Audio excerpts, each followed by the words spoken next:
আসসালামু আলাইকুম এভরিওয়ান। আজকে অনেকদিন পর আপনাদের সাথে একটা বার্থডে ব্লগ শেয়ার করব, আর এটা ছিল আমার ভাতিজা জায়ানের বার্থডে। সো দেরি না করে ব্লগটি শুরু করা যাক। বার্থডে প্রোগ্রামটা রাতে ছিল, শীতের রাত ছিল, খুবই ভালো লাগছিল।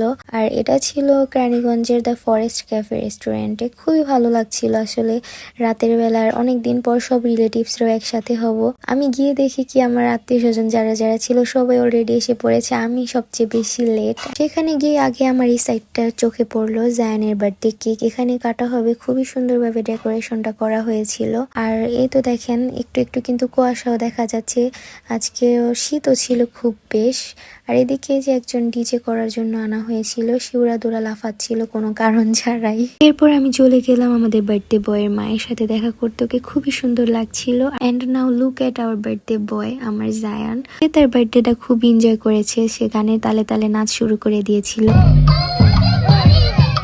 Okay, okay, come on, sing.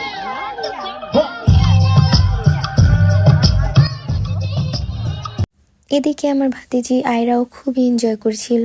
আমি সুনাইরাকে খুব মিস করছিলাম, ওকে আসলে রেখে আসাটা খুবই কষ্টদায়ক লাগে, এখনো বুঝতে শিখে গিয়েছে। আর এই যে আমার মেয়ের সুন্দর খালামুনি, সে আমার ক্যামেরা ধরা দেখে বলছিল যে আর একটু ভালো করে আমার ভিডিওটা নাও। আজকের বার্থডের থিম কিন্তু ছিল কালো, সবাই কালো কালার জামা পরে এসেছিল। আমার ভাইয়া ভাবি ওদের দুজনকেও খুবই সুন্দর লাগছিল।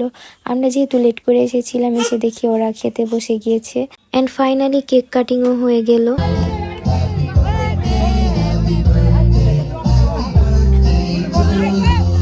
মেয়েকে রেখে আসছিলাম, তাই আমি তাড়াতাড়ি যেতে যাচ্ছিলাম, কিন্তু আমাদের খেতে খেতে খুবই লেট হয়ে যায়। খাবারের আইটেমে প্রথমে থাই স্যুপ এবং অন্থন দেওয়া হয়েছিল, এরপরে দেওয়া হয়েছিল সেট মেনু। খাবারটা দেওয়ার সাথে সাথে আমরা তাড়াতাড়ি খেয়ে এরপরে চলে যাই। তো এইটুকুই ছিল আমার ব্লগ, এবং ভালো লেগে থাকলে অবশ্যই লাইক কমেন্ট ফলো দিয়ে পাশে থাকবেন।